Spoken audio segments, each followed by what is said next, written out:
Bueno, vamos a dar inicio a su entrevista. Buenos días. Bueno, el motivo de la entrevista es conocer un poquito más de usted. Mi nombre es Violeta. Mi nombre Hola, es Juliana. Hola, Juliana. Yo soy Jazmín. Hola, Yo soy Diana, mucho gusto. ¿Qué tal, Diana? Mucho gusto. Belén Grande, a sus órdenes. Bueno, pues como le comentaba, el motivo de la entrevista es conocer un poquito de a qué se dedica. Bueno, ya sabemos que es psicóloga, el cómo llegó a estudiar psicología. Platícanos un poquito acerca de... Ok. Bueno, antes de estudiar psicología yo entré a odontología, ¿saben? Realmente a mí siempre me había inspirado el tema de la psicología, pero por algunas otras cuestiones un tanto influenciada entré a odontología, pero definitivamente no era lo mío. Como a los 2, 3 meses que estaba viendo una encía toda sangrante, dije definitivamente aquí no es, y me salí inmediatamente de la carrera, dejé pasar un año y ya logré ingresar a psicología en la UAP. Esto fue, yo estuve conviviendo mucho con las familias de un amigo que eran psicólogos, su mamá era psicóloga, su hermano era psicólogo y él estaba en pos de estudiar psicología. Entonces me llamó mucho la atención la mirada que ellos tenían de la vida, cómo dialogaban en muchos contextos. Entonces desde aquí se me metió la espinita, aparte de que alguna amiga también había ingresado a psicología, ella había ingresado a psicología social. Ya estaba ahí la espinita, yo sabía que yo era más en el tono humano, más cercana a las personas, más que alguna situación médica que de alguna manera iba encaminada en cuanto a la odontología o la medicina. Entonces, aquí es cuando decido estudiar psicología, dejo pasar un año una vez que salgo de odontología y ya ingreso a psicología, inmediatamente en el primer examen logré ingresar y vaya, fue una muy bonita carrera en muchos contextos, pero aún estaba un poquito indecisa en cuanto a si dedicarme a organizacional o a clínica. Ya fue pasando un poquito el tiempo, estuve muy involucrada en el tema de las empresas organizacionales, bueno, en la parte organizacional estuve muy vinculada al tema de recursos humanos, me gustaba mucho el tema de trabajar con grupos, el tema de la motivación precisamente con personas, con grupos, con empresas, pero ya después me fui encaminando un poquito más a la parte clínica. Este es el inicio en cuanto a cómo ingreso yo a la parte de la psicología. Sí. Ok, y bueno, leyendo su CV, chequé que tenía especialización. ¿Nos podrá contar un poquito acerca de esto? Claro que sí. Mira, yo cuando termino la carrera no comienzo a ejercer inmediatamente como psicóloga. De inicio estuve primero en algunas escuelas, ya posteriormente ingresé como tal a una empresa. En esta empresa estuve sí inclinada a la parte más de recursos humanos y la parte de administración, pero aún así, desde esta medida yo ya estaba trabajando en sesiones de manera privada. No estaba gran tiempo, pero sí le dedicaba un espacio de mis días.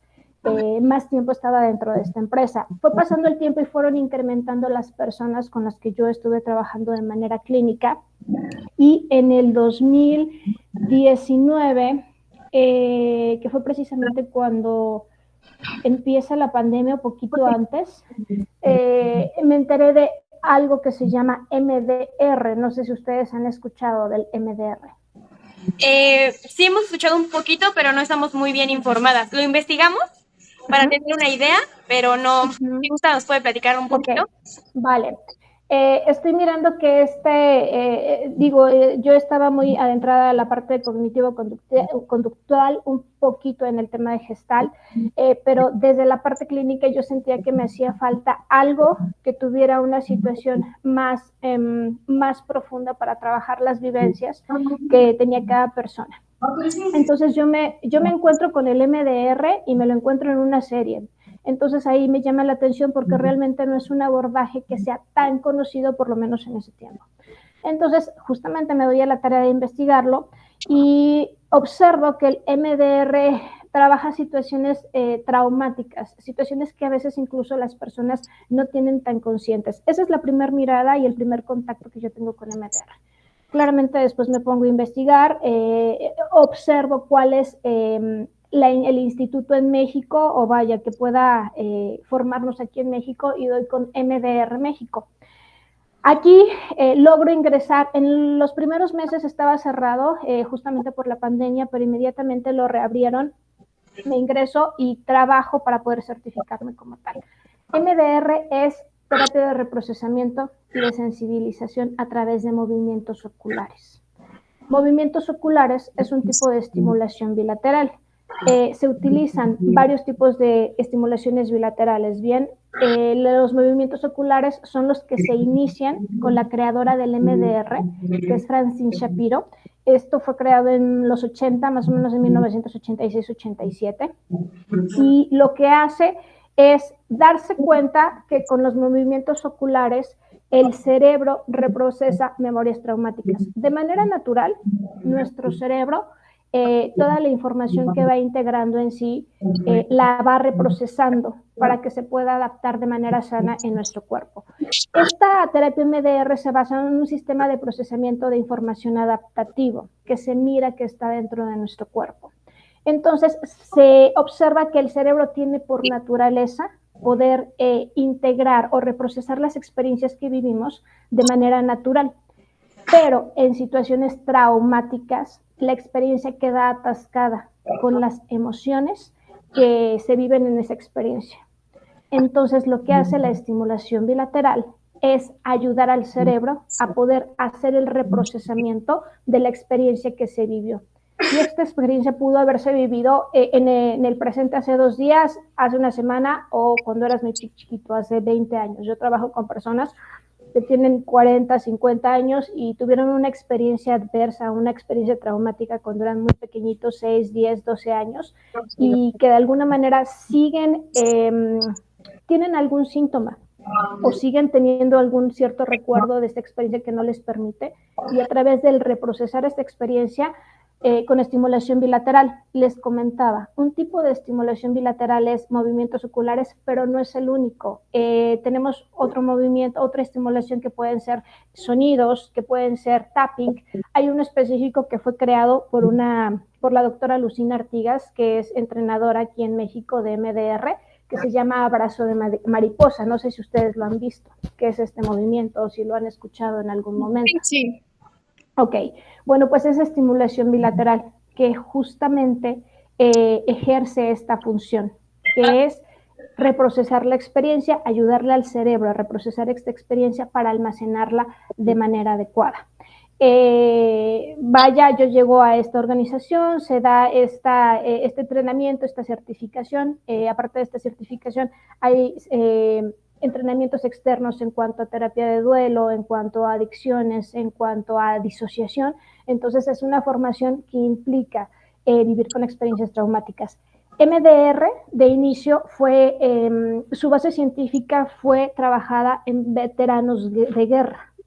Entonces, con personas que habían trabajado el trauma que tenían de guerra, pero que mucho lo habían trabajado en conductivo conductual, pero no había ejercido el trabajo que se requería para que la persona estuviera bien. Entonces, con MDR se habla de que aproximadamente en 12 sesiones personas que habían tenido trauma en guerra lo habían liberado. No implica que solamente sean 12 sesiones en todas las personas. Hablamos de cómo lo llevaron en esta base científica, que tienen un aproximado, pero bueno, implica no solamente estas sesiones. Entonces, esta es la manera en la cual ingreso a esta parte de MDR, y por supuesto que me gusta mucho porque va realmente a lo profundo. Con MDR se trabaja pasado, presente y futuro. Implica que, por ejemplo, si una persona llega con algún síntoma de ansiedad, de depresión, se le aplican algunos instrumentos para poder identificar qué grado de ansiedad pudiera estar presentando, qué grado de depresión pudiera estar presentando. Checamos qué experiencias adversas tuvieron en la infancia, porque también implica cómo vivieron su infancia en su sistema familiar. Se checa si hay alguna situación de disociación, y también se habla de cuál es la experiencia que ellos consideran de manera consciente más impactante que han tenido, y sobre ello se observa si hay algún estrés postraumático. Entonces, checamos pasado, presente y futuro, checamos el síntoma y nos vamos a memorias, que son redes de memoria. En nuestro cerebro, me gusta ejemplificarlo como si tuviéramos ciertos nuditos en nuestro cerebro, como si nuestro cerebro fuera como una carretera en la cual la vialidad está bastante circulando de manera normal, todos los pensamientos, las emociones, y de repente, cuando hay algún síntoma, es como si hicieran nuditos, ¿sabes? Entonces, estos nuditos los vamos identificando cuándo fueron, si los tiene conscientes, si no, si solamente son a nivel corporal, que no están permitiendo que circule la información de una manera totalmente adaptada. Entonces, lo checamos, lo reprocesamos y se adapta de manera sana dentro del cuerpo. Muchas gracias por la explicación. Creo que a pesar de que lo investigamos, nos queda un poquito más claro cómo es que funciona y qué enfoque tiene. Además de que con los ejemplos que da, que son, bueno, dentro de lo complicado que es, son simples para que entendamos y aparte para que las personas que van a ver como el episodio de este podcast también pueda entender de manera simple como lo que nos está mencionando. Muchas gracias. Claro. No, gracias a ustedes. Sí, igual no sé si nos guste compartir cómo es que usted aborda algún caso de trauma, obviamente sin meter pues detalles personales, nos gustaría como saber cómo lo aborda y cómo es. Claro.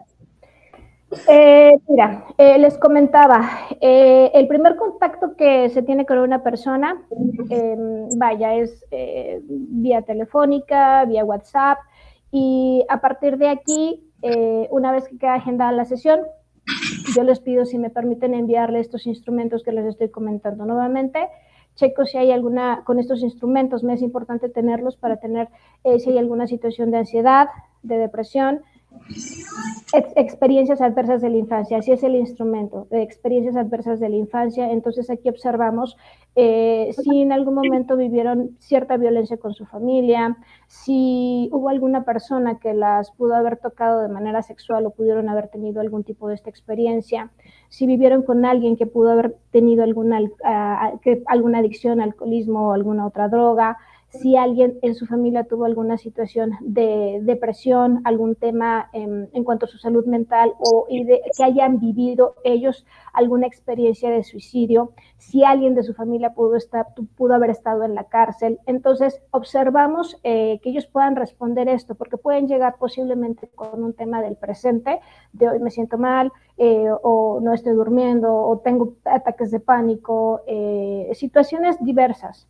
Entonces, envío estos instrumentos. Dentro de estos instrumentos también se observa nuevamente ellos qué es lo que consideran o qué tan conscientes son de cuál es la experiencia que haya sido más dolorosa, más impactante en su vida, y sobre esta se miden ciertas circunstancias de cómo están reaccionando en el presente, qué tanto la tienen consciente, porque a lo mejor me pueden decir, ¿sabes qué?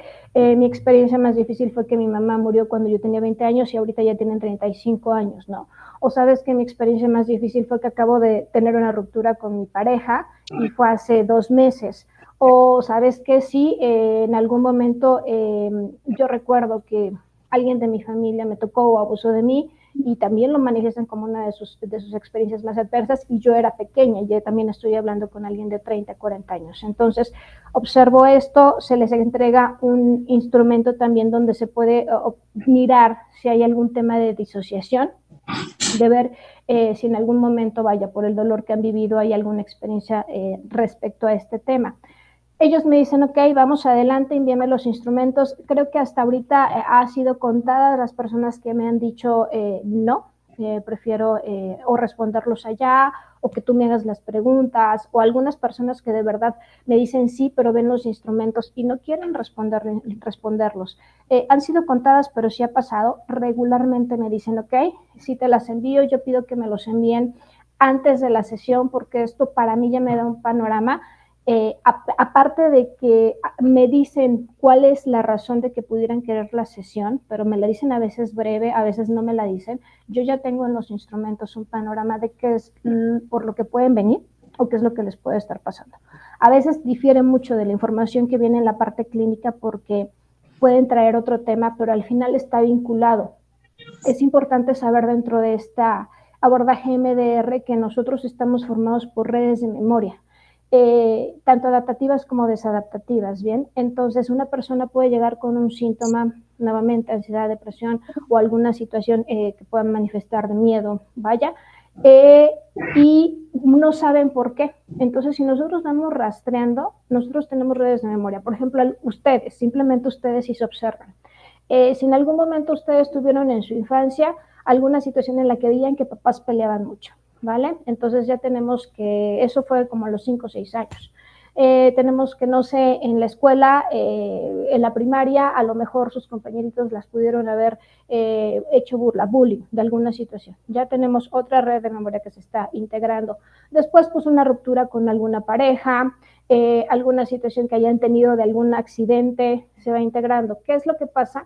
Que el cerebro no identifica si el que generó el daño fue un lapicero, fue un mouse, ¿vale? El cerebro identifica el dolor que se generó dentro del cuerpo y entonces se va almacenando en redes de memoria desadaptativas. Cuando el cerebro no reprocesa la experiencia, las va almacenando en estas redes de memoria y llega un momento en el que tienen 30 y tantos años o más edad y nunca han llevado un proceso, nunca han llevado terapia de cualquier tipo, que todas son bastante buenas, pero no saben por qué es el síntoma. Entonces, hay una red de memoria desadaptativa que se está hilando.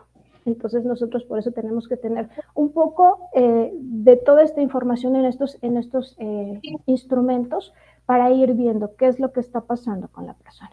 Bien, entonces ya la persona llega en una primera sesión. Yo para esta primera sesión regularmente ya tengo la parte clínica de estos instrumentos, ya sé si tiene alguna presencia de ansiedad, ya sé si tiene alguna presencia de depresión, cuál es la situación que ella reconoce como su peor experiencia y qué tanto le está afectando en el presente, qué tanto vivió, cómo vivió su infancia con su familia, si hay algún tema de disociación, qué tanto puede tener contacto con sus emociones. Y ya empezamos con una primera parte. MDR se compone de 8 fases. La primera parte es recabar toda la historia clínica. Bien, entonces yo ya la empiezo a trabajar desde los instrumentos y cuando la persona llega ya hablamos de qué es lo que quieren trabajar, qué quieren llevar a sesión y empiezo a hacer ciertas preguntas dentro del expediente clínico, ¿vale? Que implican varias situaciones, igual tema de disociación, cuál es el recuerdo que les puede generar mayor perturbación durante su día, que tengan conscientes, si hay situaciones corporales, dolor de cabeza o algún otro dolor que los médicos no puedan explicar, cuáles son los recursos que ellos consideran tienen, que son fortalezas para ellos, qué personas o qué lugares son valiosos para ellos ahora, si ellos tienen consciente qué es lo que quieren incrementar, qué cualidades quisieran integrar que no tuvieran. Vaya, son una serie de preguntas donde incluso observamos si hay alguna situación de pensamiento suicida o si ha habido alguna situación, si en algún momento se han autolesionado. Es un expediente en donde observamos en dónde vive, con quién vive, cómo es su interacción en el presente y lo vamos armando. Este es el primer punto. En el segundo punto, regularmente esta es la primera sesión, ¿vale? Observamos qué es lo que quiere trabajar la persona, terminamos la parte del expediente clínico, le explico qué es lo que va a pasar en la sesión. Hay personas que me dicen, ok, sí quiero ahorita o que veo la importancia del tema presente, que se trabaje de inmediato. Entonces, vale, le explico que necesitamos cierta preparación para poder irlo abordando. Hay algunas personas que sí vienen con un tema, pero igualmente les explico que no solamente implica lo que están viviendo en el presente, sino que tienen que ver con todas estas redes de memoria que se han ido integrando y que al final están vinculadas al síntoma que están teniendo. Entonces nos vamos a trabajar desde el pasado. Hay algunas que te comento, algunas personas llegan con duelo. Yo también soy tanatóloga, entonces algunas personas llegan específicamente con el tema del duelo y abordamos el duelo que están trabajando. No sé si hasta aquí hay alguna duda. Sí. Creo que no tenemos dudas. ¿Tienen alguna duda? No. Yo creo que como estudiantes de psicología, a pesar de que somos estudiantes, casi no habíamos escuchado de este tema en general. Creo que es la primera vez que nos hablaban nos hablan como de este enfoque y saber como el proceso que se lleva de esta forma, pues es muy interesante. Y además, como mencionaba, como nos contó en la historia sobre cómo es que se fue evolucionando y en qué lo usaban, como que dice que se trataba en las personas que estaban en la guerra para quitar como ese trauma.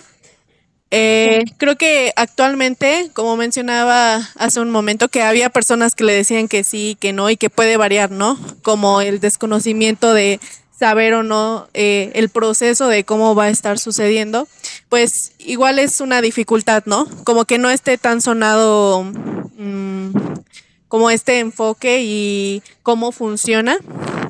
Pero sí, si quiere pasamos a la siguiente pregunta. Claro que sí.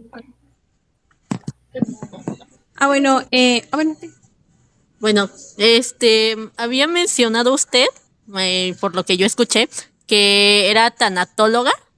Sí. Bueno, ¿me podría explicar qué es? Porque no tengo idea. Ok, la tanatología trata del trabajo de las pérdidas que tiene un ser humano, en pocas palabras, ¿sabes? Trabajamos con personas que han perdido un ser humano que ha fallecido y con múltiples pérdidas, no solamente eso, personas que han terminado un vínculo, que han tenido una ruptura en su relación, personas que han cambiado de lugar, de país, situaciones que este desapego de alguna persona, de alguna cosa, de alguna ciudad genera un dolor. Se vive un duelo cada vez que tenemos una pérdida. Y si lo vemos de esta mirada, nosotros somos personas que estamos teniendo pérdidas constantemente durante el transcurso de nuestra vida. Bien, empezamos con la pérdida de una escuela a otra, empezamos con la pérdida de ciertos procesos y fases que tenemos como seres humanos. Muchas personas los vivimos de manera muy natural y de manera muy sana, pero hay personas que no. Entonces, estas personas necesitamos elaborar el duelo de la pérdida que están viviendo. Muchas gracias por contestarme mi duda que tenía. Un No gusto. sé si bueno, pero siento que sí es algo como, bueno, al menos yo como estudiante, siento que debe ser un tema muy delicado, pues obviamente para los pacientes, y me gustaría saber cómo usted aborda eso, pero en el aspecto de que para no identificarse con, a lo mejor con la pérdida de la otra persona, ¿alguna vez le ha pasado? Yo creo que somos seres humanos, ¿sabes? Creo yo que de manera particular yo lo vivo de una manera muy neutral, siempre sosteniendo a la persona que está viviendo la emoción. La realidad es que vivo constantemente con situaciones fuertes e impactantes y las manejo de una manera neutral, sosteniéndolas y acompañándolas, permitiéndole que vivan su dolor completamente y plenamente, tanto en el aspecto de la pérdida como en el aspecto del trauma. Si regresamos un poquito al aspecto del trauma y del MDR, yo en lo particular no he trabajado con veteranos de guerra, pero estoy muy abocada a personas que han vivido abuso sexual. Entonces, he tenido la oportunidad de elaborar este trauma de una manera muy bonita, en donde la persona logra reprocesar la experiencia y logra quedar en paz consigo misma y con la experiencia que se vivió. Lleva un proceso en el cual, se van a lo profundo en situaciones y emociones que están contenidas, que el cuerpo realmente, como les comentaba, quedan atascadas, y cuando quedan atascadas en la memoria, en el cuerpo reacciona. Y creo que tengo la capacidad para poder sostener estas emociones. Sin embargo, sí es importante que como psicólogos también tengamos un proceso terapéutico. Entonces, donde podamos también ir liberando situaciones que se pueden quedar contenidas. Pero siempre creo que es vivirlo desde la situación neutral, acompañándolas, sabiendo que ellos están en su proceso, que nosotros somos los profesionales que los estamos sosteniendo. Sí. Muchas gracias. Que incluso podemos meter aquí como el tema en el que, pues, usted como persona, como terapeuta y aparte como una persona que va a terapia también, es como trabajar estas heridas, se podría decir, que en algún momento podrían afectarle en su trabajo, ¿no? La realidad es que si yo te puedo decir que yo podría considerar antes que no había como situación de afectación, creo yo que de manera objetiva hay mucha neutralidad, pero sí creo que hay carga emocional. ¿Sabes? Sostener a una persona que tiene una carga emocional y la cual estás elaborando todo el trauma o la situación que está trabajando, al final es una situación desgastante como seres humanos. Entonces, necesitamos tener o este proceso terapéutico o tener cierta situación y disciplina en situaciones que podamos nosotros ir liberando y saber qué es lo nuestro y qué no es lo nuestro. He tenido personas, he tomado capacitaciones con personas que, vaya, tienen como que más experiencia en todo este trabajo. Yo he tomado mucho en tema de MDR, ¿no? De todo lo que implica. Y recuerdo a una profesora que decía, yo logro identificar, de repente dice, estoy hablando con la persona y de repente siento que le duele la cabeza, siento que me duele la cabeza, o siento que vienen ciertas situaciones corporales que identifico que no son mías. Y entonces le pregunto a la persona, oye, ¿cómo está tu cabeza? ¿Cómo está tu brazo? ¿Cómo está tu estómago? Y ellos me dicen, está pasando esto. Entonces a veces creo que sí hay mucha situación de empatía muy grande que sí necesitamos nosotros saber identificar qué es nuestro y qué no es nuestro para poder elaborar todas estas situaciones. Muchas gracias por contarnos más un poco de eso. Y bueno, ¿qué tipos de traumas le han llegado a consultar usted? Mira, una de las cosas que más trabajo es abuso sexual, ¿bien? Pero hay muchas situaciones en cuanto trabajo con personas que vivieron con padres alcohólicos, trabajo con situaciones personas que han vivido accidentes grandes, con personas que han vivido situaciones de enfermedades de sus padres regularmente, viven como tal el fallecimiento de su padre o su mamá que tuvo cáncer.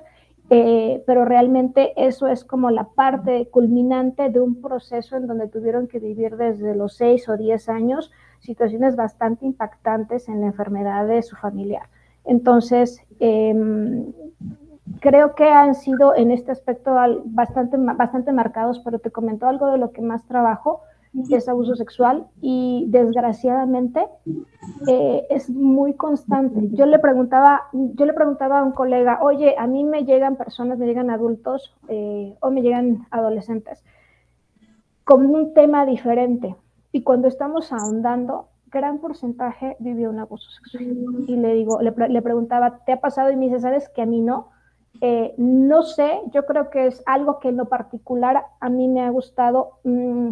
Siempre tuve como la idea de poder apoyar a personas que vivieran esto y a lo mejor, ¿no? Por esto también hay como esta sintonía. No recuerdo el que me decía que a él le llegaban como más tipo de rupturas de parejas, me acuerdo.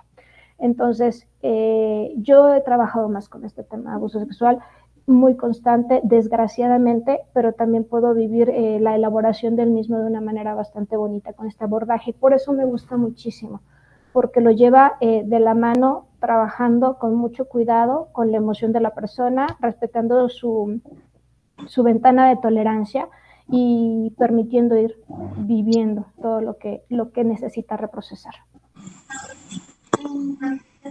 Sí, bueno, como lo menciona, ya que pues mayormente uno de los traumas más frecuentes es cuando pues a un niño siendo niños son abusados sexualmente, en el cual en algún momento pues realmente son muchas cosas que los llegan y en algún momento no los llegan a superar. Sí. Claro. Bueno, en estos casos de abuso sexual, pues sí son algo fuertes, ¿no? ¿Usted ha sentido, no sé, alguna vez algún enojo que por algún caso que pues haya tenido y pues en ese tipo de casos, si es que pues sí ha tenido alguno que sí haya sido muy fuerte y con mucho coraje, ¿ha tenido ha sentido como que algún reto? O sea, ¿o qué ha aprendido? Perdón. O en general, un reto que haya tenido en el enfoque que tiene. Sí, creo yo que propiamente sí, con una persona que vive abuso sexual, a veces necesitamos ir con mucho cuidado porque las personas no están listas muchas veces para poder trabajarlo. Entonces, sí ha habido, ahora recuerdo alguna persona que lo íbamos elaborando, pero sí había bastante resistencia y prefirió dejarlo. La verdad, a mí ese tema me pesa un poquito porque veo el sufrimiento de la persona y a veces creo que poder enfrentar con este acompañamiento ese sufrimiento pudiera ser que le haga estar más tranquilo en el resto de su vida, pero a veces si no están, no quieren vivirlo. Entonces creo que en esa parte, pese que para mí sea un reto de poder llevarlos, no está en mis manos, porque finalmente siempre es decisión de la otra persona, poniéndole a nosotros las cosas sobre la mesa de qué vamos a hacer, qué va a implicar. Ellos son los que deciden si viven el proceso o no. Muchas veces se escucha esto de tomar terapias para valientes, sí, desde mi mirada sí, desde el abordaje que trabajo sí, y de mi experiencia sí, porque yo puedo notar que es un proceso difícil, que sí es un abordaje en el cual se viven emociones muy intensas, o por lo menos en mi trabajo, ¿sabes? A lo mejor en trabajo de otros colegas puede ser desde otra mirada, pero en mi trabajo sí, pero también puedo reconocer que se logran cosas muy bonitas porque siempre vamos respetando mente, emociones, cuerpo. Hubo el que me dijo ya no, es totalmente respetable, dejamos las cosas sobre la mesa. Hubo quien regresó y eso también es muy bueno, pero siempre vamos respetando el trabajo y el espacio de cada persona. Muchas gracias por haber respondido pues esta pregunta. No sé si pues alguna compañera. Sí, claro, como profesional ir sabiendo como los límites y hasta dónde uno puede llegar, ¿no? Porque hay muchos casos en la que las personas van a procesos terapéuticos y donde ya no pueden sostener como emocionalmente a la persona y ya llega a una situación más difícil que ya no se puede controlar. Entonces, pues sí tener en cuenta los límites, ¿no? Personales. Claro. Bueno, otra pregunta también interesante es que cómo integra otra herramienta o otro enfoque terapéutico en lo que es en la de MDR. ¿Cómo integrar otros ¿Cómo enfoques? los une o si los Ajá. llega a unir en algún momento? O Ok. dependiendo del caso. Depende mucho del caso. Cuando estamos elaborando el proceso y si en algún momento veo ciertas situaciones dentro de su contexto de vida que requiere algún tema de cognitivo-conductual, los voy elaborando, ¿bien? Pero regularmente dentro de la sesión vamos integrando el MDR, si hay retroalimentación. Les debo decir que dentro del abordaje de MDR está muy marcado desde el entrenamiento, que es un protocolo muy específico. Ahorita ya está modificado, ya se está modificando, porque somos seres humanos, digo, se tendría que mostrar todo el protocolo, pero estaba como muy claro, se tiene que hacer y decir esto, pero somos seres humanos y la realidad es que yo voy de acuerdo a lo que la persona va requiriendo. Hay personas que requieren al inicio mayor expresión de lo que están sintiendo y entonces escuchamos al respecto, retroalimentamos, integramos alguna situación de cognitivo-conductual para que lo trabajen en la sesión, para que lo lleven a casa. Entonces, esto depende mucho también de la persona. Como base sí trabajo MDR, pero también escucho a la persona, qué es lo que requiere, qué es lo que necesita expresar, qué es lo que necesita trabajar. Y vamos checando cierta reestructuración en pensamientos, ciertas situaciones en su tema de conducta o interacción con las personas que tenga que evolucionarlo. Por supuesto que eso también lo vamos trabajando. Entonces, esto también es de acuerdo a la experiencia que vamos teniendo. Creo yo que es la experiencia que vamos teniendo, no perdiendo de vista que somos seres humanos, que cada ser humano necesita ciertas circunstancias y sobre esa persona vamos elaborando todo lo que estamos trabajando. Bueno, sí, y bueno, me imagino que tratar con temas tan delicados debe de ser como muy fuerte. ¿Usted considera que tiene como algún sentimiento o tiene como algún reto emocional ahí? O sea, o que le llegue a doler algo acerca de esto, porque me imagino que es muy... Manejar temas tan delicados es algo que al menos a mí sí me lastimaría mucho y querría llorar, ¿no? Pero bueno, ¿usted cómo lo maneja? También desde que ya nos platicó un poquito que es de manera neutral, pues sí, o sea, aparte de lo que ya nos había contado. Sí, es imposible no sentir, ¿saben? O sea, creo que eso es importante que tengamos consciente. Sí hay un vínculo, sí hay empatía, sí hay ocupación por la persona, por lo que lo vaya elaborando. Y creo yo que esta emoción que puede generar se convierte desde mi mirada más en un compromiso para poder acompañarlos a llegar hacia donde ellos, su cuerpo y su mente requieren hacerlo. Para mí es como eso, como poder, si logro sentirlos, el saber hacia dónde los voy a llevar. Y sintiéndolos voy sabiendo también que están llegando al objetivo que quieren, ¿sabes? Entonces, hasta ahorita, hasta este momento, creo que no ha habido algo que a mí me colapse y que diga no puedo. Hasta este momento, creo que en algún momento somos seres humanos y yo no descarto que pudiera pasar, porque creo que tal vez en algún momento diga te voy a derivar con alguien porque no puedo, ¿verdad? Pero hasta este momento creo que es esto que logro sentir y que logro reconocer en el ser humano que tengo frente a mí, me permite elaborar hacia dónde llevarlo, porque también me hace saber cuando ya está, cuando ya se hizo, cuando ya se elaboró toda la emoción y ya quedó, también yo puedo sentir ya está hecho, ¿sabes? Entonces es súper grato. Llegar a ese punto con situaciones tan difíciles y con tanto dolor es extremadamente satisfactorio. Y vaya, lo vamos viviendo así. Repito, llevo también proceso terapéutico, entonces creo que aquí vamos liberando. Llevo proceso terapéutico, trabajo con meditaciones. Hay una técnica en lo particular que se llama Chinan Chikung, que es de una ciencia china, en donde se liberan emociones a través de movimientos corporales. Yo lo trabajo desde hace años, entonces siento que esta práctica de manera individual a mí me va haciendo estar estable, equilibrada y poder retomar pues mi día a día en el trabajo de una manera neutral.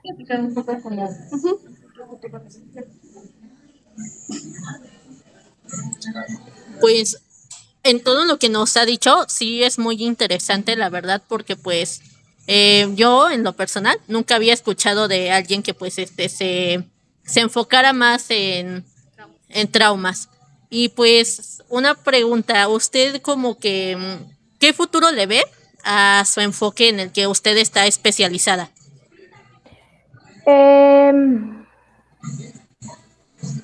La realidad es que yo creo que demasiado, creo que es algo que tiene que transmitirse, creo que es algo, cada persona elige. Yo creo también que cada abordaje es demasiado bueno y una de las cosas que tanto lo he vivido en la práctica como lo he aprendido de las personas que me han enseñado a mí, de grandes maestros, es que si es real, parte que ayuda mucho a la sanación de una persona es el vínculo. Entonces, yo creo que MDR es maravilloso y te lo puedo decir yo porque yo lo hago, porque yo puedo ver los resultados, pero yo puedo asegurarte que puede haber alguien que trabaje gestal, que trabaje más cognitivo-conductual y que también te pueda decir lo mismo cuando hacen su trabajo desde el amor y desde ver al ser humano.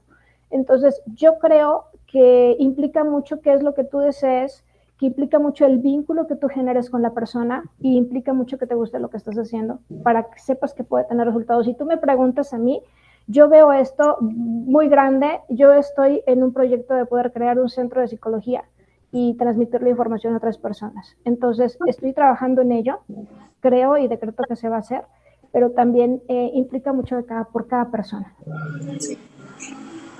Claro, el enfoque en el que usted está, pues sí es muy grande y la verdad sí tiene mucho futuro en lo que pues todo lo que nos ha platicado.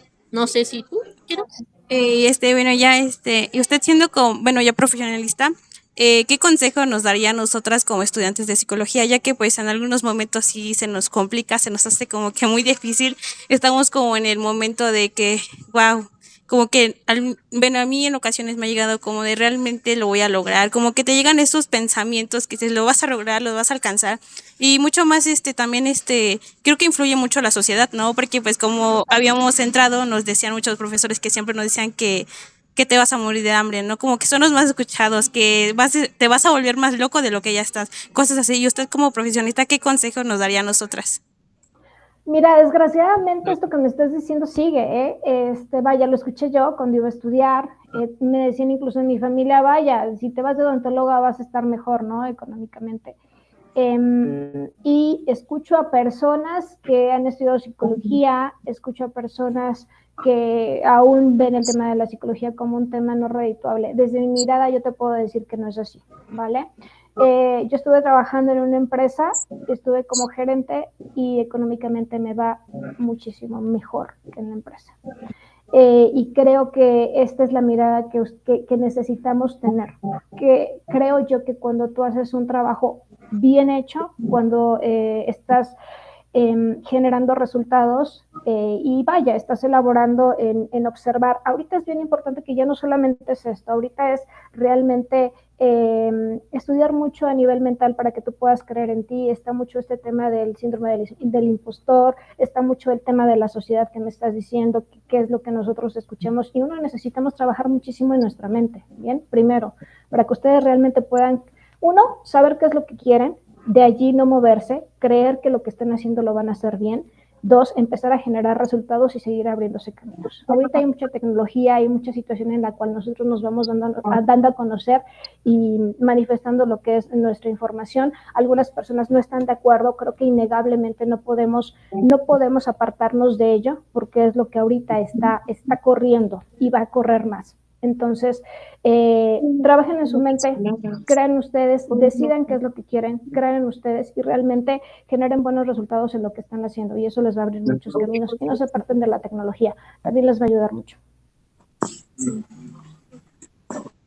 Muchas gracias. Creo que como usted como profesional y nosotras como estudiantes siempre tenemos como estos prejuicios dentro de como lo que es la carrera, y pues el consejo que nos da lo valoramos mucho y como que trataremos de recordarlo incluso en el proceso como estudiantes, pues es ir como informándonos, haciendo estas actividades donde hablemos con profesionales y especialistas y nos estén hablando un poquito de eso, ¿no? Muchas Claro, gracias. Pasamos a la siguiente pregunta. claro. Igual me da mucha curiosidad porque, bueno, usted, ay, se nos volteó la cámara un poco. ¿Usted qué aprendizaje cree que se ha llevado con su enfoque y tanto con toda la experiencia que tiene ya como psicóloga, qué ha aprendido o qué aprendizaje se lleva? ¿Qué aprendizaje tengo? Ouch. Cada persona con la que trabajo me enseña algo, ¿sabes? Vaya, una de las cosas es que a mí me ha gustado mucho siempre continuar aprendiendo y sigo aprendiendo, y creo que hasta que me muera voy a seguir aprendiendo, ese es un hecho.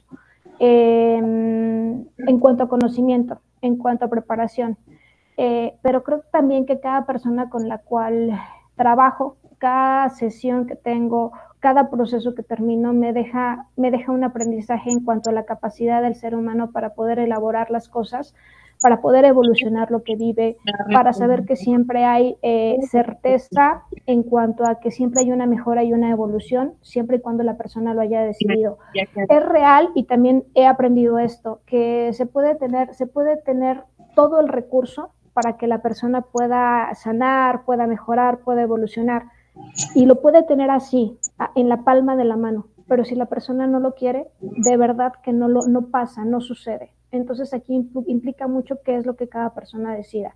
Podemos hacer desde nuestra mirada y de nuestro trabajo absolutamente todo, pero si la persona de verdad, hay personas que llegan con decisión y se quedan, pero tienen una barrera de quedarse en su mismo espacio, en la zona de confort, siempre tienen algún tipo de ganancia secundaria, y por más que les pongamos, los llevemos a observar sus perspectivas, no lo quieren y no podemos, eso hay cosas que no están en nuestras manos, ¿sabes?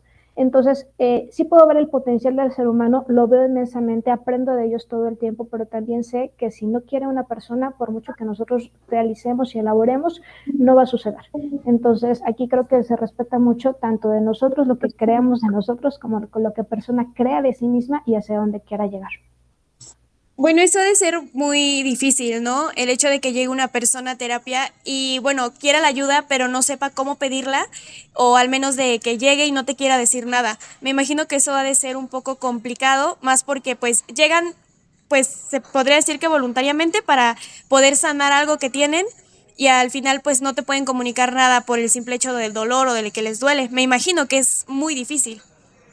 Se requiere tiempo, se requiere mucha paciencia, se requiere crear este vínculo en donde la persona se sienta cómoda para poder ir expresándolo. pero sí puedo recordar a alguien que está presente, que sé que le hace bien llegar a sesiones, que considera que está bien, que no quiere dejarlas, pero que no quita de su cabeza el yo no puedo, ¿sabes? Y muchas veces no hay manera de que eso se vaya reestructurando. O a lo mejor estoy exagerando, no hay manera, a lo mejor requiere más tiempo. Pero sí hay personas que están, pero que definitivamente no ven otro panorama. Entonces, con las personas que llegan, por ejemplo, cuando me dices se quedan calladas, pasa mucho en los adolescentes, ¿sabes? Que llegan y se quedan callados. Si llegan, yo algo que les pregunto a los papás es, ok, pero ¿está de acuerdo? Ella está de acuerdo, y me dicen sí, sí está de acuerdo y sí quiere. Y entonces cuando llegan, no me ha pasado así de, ¿cómo estás? Bien, ¿y tu familia? Bien, y esto bien, no me ha pasado, no a tal extremo, pero sí es como que requieren ellos sentir que están en un espacio seguro. Creo que una de las cosas que tienen es que todo lo que puedan decir se los vayamos a decir a sus papás. Entonces es como, necesitan ellos saber que están en un espacio seguro y tiene que ser genuino. Realmente, tú tienes que brindarles ese espacio seguro, tienes que empezar a conocer a este chico, a esta chica, tener esta comprensión, y ellos lo van notando. Llega un momento en el que de verdad vacían absolutamente tantas cosas que tienen, y vaya, y todo el mundo, su sistema, sus papás, ellos van notando los resultados. Justo nos platicó un poco sobre una etapa que es la adolescencia, un poco difícil, sabiendo incluso que no van por voluntad propia y que es más por lo que les recomiendan en la escuela y como padres. Entonces, de eso sí, como ya nos habían hablado un poquito, y pues reafirmamos que no importa el enfoque, ¿sí? Como que se tiene esta dificultad, ¿no? Pero como menciona, con el tiempo, con la dedicación y con diferentes herramientas que puede utilizar, se puede llegar como a la confianza, donde pueda suceder bien. Y bueno, le agradecemos. Yo le agradezco porque, bueno, retomando, nos habló un poquito sobre la historia, sobre qué es, cómo lo trabajó, incluso casos de sus pacientes que nos ayudan un poco más a ejemplificar lo que es trabajar con su enfoque y cómo es que usted lo lleva cada día, incluso de manera personal, ¿no? Cómo nos estuvo platicando, cómo usted lleva un proceso terapéutico para, pues de manera personal, ¿no? Y que trabaje de una buena forma junto lo individual. Yo le agradezco de eso, y incluso nos mencionó una técnica que fue la que me gustó cuando estuvo hablando un poco de las personas mayores y como los casos que había tenido. Claro. Sí, igual yo también le agradezco porque, bueno, hoy aprendimos cosas que pues no habíamos escuchado, o sea, nada más cuando usted nos comentó, bueno, nos mandó su CV y vi y dije, wow, ¿qué será? Y lo investigué y ahorita ya lo puedo entender un poco más, y creo que es un enfoque que es, para mí se me hace interesante porque pues solo conocemos pues los básicos, ¿no? Y pues nunca lo habíamos escuchado, o sea, y siento que es un tema que, digo, lo voy a investigar un poquito más a fondo para ver si es a lo que yo me gustaría dedicarme. Claro. Sí, bueno, igual como lo mencionan mis compañeras, realmente es un enfoque que pues nunca imaginamos, o tal vez sí, pero como que no era muy escuchado o que esté siendo muy mencionado en nuestras clases, ¿no? Como que pues como lo dice, cada que tiene una diferente técnica y herramientas dependiendo de la situación y el caso que se le presente. Y pues realmente sí le agradecemos, y pues que nos haya contado un poquito más sobre su enfoque y pues las situaciones que ha vivido y las que tiene, por las que más viene. Gracias. Y bueno, pues su enfoque, la verdad, sí está muy interesante, porque pues siento yo que no todos como que, o sea, sí se enfocan en lo del abuso sexual, pero quizás no, hay personas que no se meten mucho a eso, como que lo dejan un poquito de lado. Entonces, como que saber de este enfoque, pues sí ayuda bastante. A mí en lo personal, sí me interesa pues como que especializarme también en eso, y pues le agradecemos porque pues sí es algo nuevo que hemos aprendido. No Ok. sé si Sí, justo como mencionas, al investigar un poquito, yo que estuve investigando, me di cuenta de que lo usan más cuando como las personas no tienen como tan consciente o de forma que quieren hablar el trauma, sino que junto a las técnicas que nos estuvo mencionando y al proceso de cómo va funcionando, pues van a ir soltándose, ¿no? Y poco a poco ir como dar esa información. Pero Claro. sí, ¿le gustaría decir algo? Sí, quiero agregar que sí está abocado a trauma y parte de sus bases son para trauma, pero no son exclusivos, ¿vale? Se trabajan muchas situaciones emocionales, situaciones de la vida más cotidiana, también se trabajan y se elaboran de una manera muy bonita. Entonces, se trabaja trauma, su base es trauma, pero no solamente se trabaja trauma con él, ¿ok?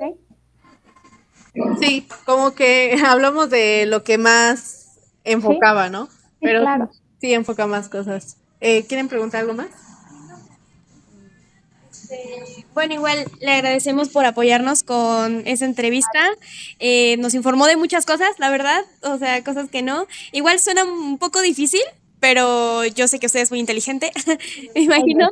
Y Y como mencionar que gracias al proyecto que estamos haciendo, porque es como un trabajo en el que teníamos que entrevistar a una especialista, como agradecerle su presencia y como lo que nos ha estado mencionando. Y pues finalmente, agradecerle, pues es lo que le podemos decir, a como la información que nos ha dado y por compartir sus experiencias dentro de estos años que ha tenido de experiencia, porque incluso desde, bueno, nos contó desde que quiso y pensó en estudiar psicología y cómo fue trabajando en el área organizacional y cómo fue que llegó hasta este enfoque. Entonces le agradecemos mucho. Sí, gracias. No, gracias a ustedes y que les vaya excelente en su Sí, proyecto. muchas gracias. Hasta luego. Hasta Un gusto. luego. Hasta luego. Bye.